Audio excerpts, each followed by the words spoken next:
Bismillahirrahmanirrahim. Assalamualaikum warahmatullahi wabarakatuh. Selamat siang teman-teman di sana. Kita bertemu lagi dalam mata kuliah kita, metode penelitian. Oke teman-teman, kemarin kita sudah diskusi mengenai apa ya? Kemarin baru cara mencari korpus. Kemarin kita masih sibuk dalam gimana sih cara mendapatkan korpus, mendapatkan objek penelitian. Kita masih sibuk di situ ya. Eh, saya pikir kita langsung lanjut, kita tidak di situ lagi, kita langsung lanjut sedikit mengulang yang kemarin karena belum tersentuh dan saya lihat teman-teman masih banyak yang eh, masih bingung cara menemukan masalah. Oke, masalah korpus saya anggap sudah selesai karena kita adalah mahasiswa BSA, maka sudah merupakan resiko dan tanggung jawab kita untuk apa namanya ya dapat mendapatkan korpus berbahasa Arab dan memahami atau menerjemahkannya. Jadi teman-teman mulai sekarang masih lama skripsinya, ketika sudah menemukan korpus silahkan mulai diterjemahkan, mulai diterjemahkan sedikit-sedikit menggunakan kamus-kamus yang ada atau ke penerjemah jika teman-teman punya modal. Saya pikir itu saja tipsnya untuk dapat Anda memahami teks Anda yang berbahasa Arab. Kita langsung masuk ke materi kita hari ini, yaitu teknis menemukan masalah penelitian sastra dan kebahasaan. Oke, kemarin sudah saya singgung menemukan masalah, cuman kemarin lebih kepada hal-hal yang perlu kita miliki, yang perlu kita persiapkan sebelum kita masuk ke penelitian dan mencoba untuk menemukan masalah penelitian. Sekarang kita akan bicara tentang teknis menemukan masalah penelitian sastra dan kebahasaan. Oke, biar teman-teman semakin paham dan mengerti. Karena banyak dari teman-teman yang belum terkoneksi benaknya kepada dunia penelitian. Oke, langsung kita mulai teman-teman. Oke, jadi saya anggap teman-teman punya korpus semua. Oke, yang pertama adalah ya Anda membaca, jelas Anda membaca objek kajian Anda, karya Anda baca berulang-ulang. Lalu hal pertama yang menjadi awal untuk kemudian kita bisa menemukan masalah adalah temukan dulu tema lalu topiknya. Kira-kira apa karya ini, objek kebahasaan ini, entah itu novel, karya sastra atau aspek apa objek linguistik lainnya, ini temanya apa, tentang apa. Oke, dari sini kita sudah memulai untuk mengidentifikasi. Oke, jadi intinya baca karya Anda, lalu lihat kira-kira karya ini bicara tentang apa. Oke, aspek yang paling dominan itu tentang apa. Oke, oke dari sini Anda akan dihantarkan kepada isu-isu atau masalah-masalah yang lebih spesifik. Oke. Nah, lalu lihat interaksi antar tokoh. Oke, ini mungkin khusus buat yang sastra dan eh, khususnya novel gitu ya, karena saya kira tokoh adalah unsur paling utama dalam novel. Oke, jadi tokoh itulah yang membangun cerita, interaksi tokoh itulah yang membangun cerita, tokoh-tokoh itulah yang berbicara. Oke, interaksi tokoh itulah yang membangun sebuah interaksi, membangun sebuah konflik, membangun sebuah dinamika. Oke, jadi saya kira tokoh adalah unsur yang paling utama, unsur paling utama dalam membangun sebuah cerita dalam novel itu. Nah, masalah-masalah yang muncul, yang bisa kita kaji itu pasti kebanyakan hasil dari interaksi antara satu tokoh dengan tokoh yang lain. Oke, jadi ketika Anda sudah mendapatkan korpus, Anda baca, Anda perhatikan interaksi tokoh-tokohnya. Mereka berdinamika apa? Oke, mereka berinteraksi seperti apa? Oke, lalu kira-kira masalah apa yang muncul dari interaksi mereka? Oke, lalu rasakan. Oke, jadi saya kira untuk mendapatkan apa ya, menemukan masalah dalam sebuah karya tidak hanya menggunakan logika ya, cuman juga dengan perasaan. Jadi Anda rasakan kira-kira ada ada apa ya, ada isu apa gitu ya. Ini mungkin mungkin seperti puisi. Kalau puisi kan tidak ada tokoh. Jadi Anda rasakan juga Anda pikirkan juga kira-kira puisi ini berbicara tentang apa. seperti ada ideologi-ideologi tertentu yang diangkat dalam puisi ini. Seperti ada apa? Ada unsur-unsur perasaan atau kejiwaan tertentu yang tertuang dalam puisi ini. Oke. Jadi Anda rasakan ada masalah apa di situ? Apa yang Anda rasakan? Apa yang Anda pikirkan? Oke. Oke. Jadi Anda betul-betul harus fokus dalam memperhatikan karya Anda menggunakan pikiran juga menggunakan rasa. Oke. Oke. Kemudian pahami konteks. Oke, jadi ketika Anda memiliki sebuah korpus, Anda juga harus memahami konteks eksternal dari korpus itu. Jadi masalah itu muncul jelas bukan hanya dari objek korpus Anda, cuman aspek-aspek eksternal, sosiopolitik atau segala hal yang mempengaruhi atau memicu munculnya karya itu juga patut untuk dipahami, diketahui. Oke, karena masalah bisa muncul dari fakta-fakta itu dan Anda bisa jadikan sebagai masalah dalam kajian Anda. Oke, misal kita punya sosiologi sastra dan lain sebagainya. Oke. Dan mungkin ini pas untuk yang suka linguistik. Linguistik kan kalau saya tahu itu kebanyakan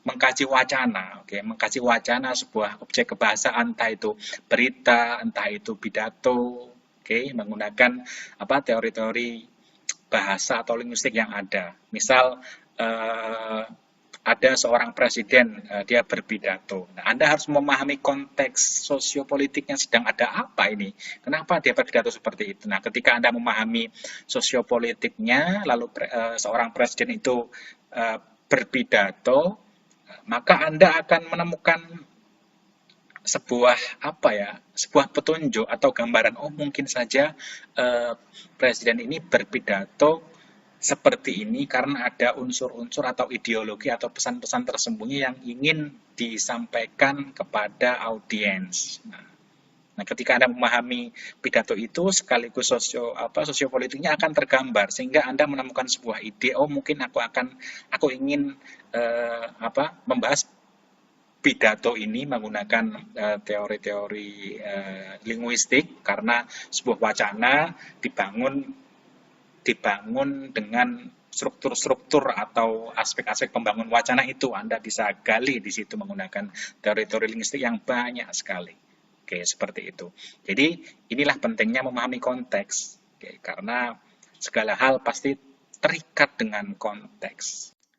Nah, kemudian ini yang penting, temukan isu yang berbau sosial. Oke, jadi setelah Anda melihat tokoh-tokoh, mengamati interaksi antar tokoh, Anda lihat isu sosial apa yang muncul dari interaksi mereka.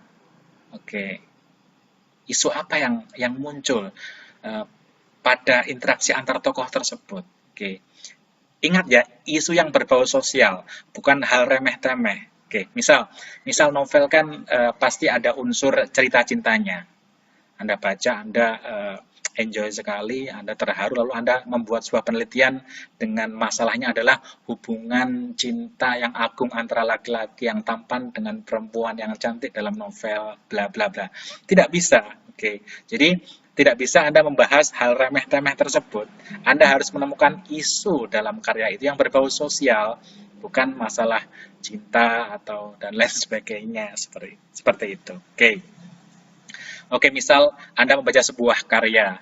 Nah, di situ ada interaksi tokoh, ada hubungan antar tokoh. Satunya mungkin Tionghoa, lalu tokoh-tokoh yang lain pribumi. Lalu dari sini Anda seharusnya peka, oh ini ada isu identitas. Oke, misal orang Tionghoa tersebut termarginalkan, terisolasi, dia terlihat berusaha untuk mendapatkan penerimaan dari pribumi, maka Anda seharusnya peka bahwa ini ada isu negosiasi identitas atau proses penerimaan identitas tokoh Chinese dalam novel ini seperti itu. Itu sudah isu sosial dan negosiasi identitas itu adalah konsep-konsep sosial yang banyak sekali. Oke.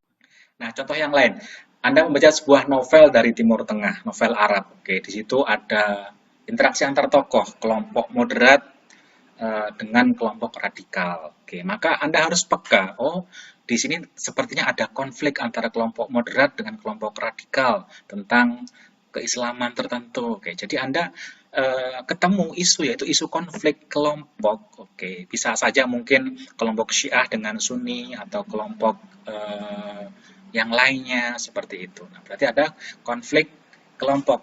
Oke, konflik kelompok itu juga merupakan isu sosial yang bisa Anda angkat dalam karya Anda. Misal yang lain, Anda membaca sebuah novel, lalu Anda merasa kasihan dengan tokoh perempuan dalam novel tersebut, karena Anda merasa dia diperlakukan tidak adil oleh sistem, oleh norma, oleh budaya. Maka Anda menemukan isu feminisme dalam novel tersebut. Oke, karena feminisme adalah konsep yang membicarakan tentang ketidakadilan terhadap perempuan. Oke. Nah, lalu mungkin jika Anda membaca sebuah novel yang berisi tentang seorang tokoh yang tersiksa, yang sengsara, oke, berarti mungkin Anda menemukan isu psikologi, oke, psikologi tokoh, oke, mungkin tokoh ini dia mendapatkan banyak penderitaan, banyak kesengsaraan, namun tokoh ini berusaha untuk tetap bertahan dengan berbagai macam cara. Maka Anda ketemu isu psikoanalisa, mungkin tokoh ini melakukan mekanisme pertahanan, oke, dan lain sebagainya. Jadi seperti itu caranya, mudah sekali. Anda lihat tokohnya itu, oke.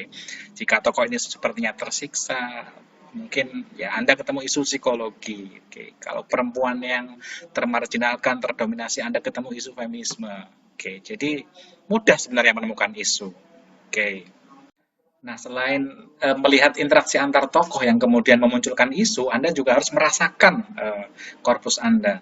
Misal Anda punya puisi lalu Anda rasakan, kok sepertinya puisi ini merupakan ladang dari ekspresi kejiwaan pengarang. Nah, maka Anda ketemu isu ekspresi sastra. Oke. Jadi mungkin saja dalam puisi ini terlihat unsur-unsur keputusasaan, fatalisme. Oke. Nah, maka Anda bisa ketemu isu, yaitu ya mungkin saja Anda menemukan masalah fatalisme dalam karya ini. Oke. Jadi Anda melihat sejauh mana ekspresi pengarang tertuangkan dalam puisi itu. Oke, yang lain, Anda melihat sebuah puisi yang Anda rasakan kok sepertinya banyak kritik-kritik sosial yang ada dalam puisi ini. Maka Anda ketemu isu, yaitu isu kritik sosial. Mungkin puisi ini banyak mengkritik tentang kehidupan zaman sekarang yang terlalu banyak hidup di dunia maya, di media sosial, memunculkan hate speech dan lain sebagainya. Maka Anda ketemu sebuah isu atau masalah, yaitu kritik sosial dalam puisi ini, seperti itu. Jadi mudah sekali, Anda harus lihat, Anda pikirkan, Anda lihat interaksi tokohnya, apa yang mereka lakukan, isu apa yang muncul, Anda rasakan juga sepertinya ada apa. Oke, lalu itulah yang kemudian memberikan Anda ide, memunculkan isu yang kemudian bisa Anda jadikan masalah. Oke. Nah, oke, jadi saya kira itu ya. Saya kira tidak sulit untuk menemukan isu berbau sosial yang ada dalam karya-karya atau korpus-korpus Anda. Oke. Oke, saya kira itu teman-teman ya. Kita akan lanjutkan lebih detail, lebih spesifik di diskusi di Zoom, karena saya yakin setiap teman-teman masing-masing memiliki masalah atau kesulitan yang berbeda-beda, yang sifatnya personal berbeda-beda, sehingga diskusi di Zoom saya kira paling efektif dalam mata kuliah ini. Oke, kita bertemu di Zoom. Akhirul kalam, mohon maaf atas segala kekurangan dan kesalahan di video ini. Assalamualaikum warahmatullahi wabarakatuh.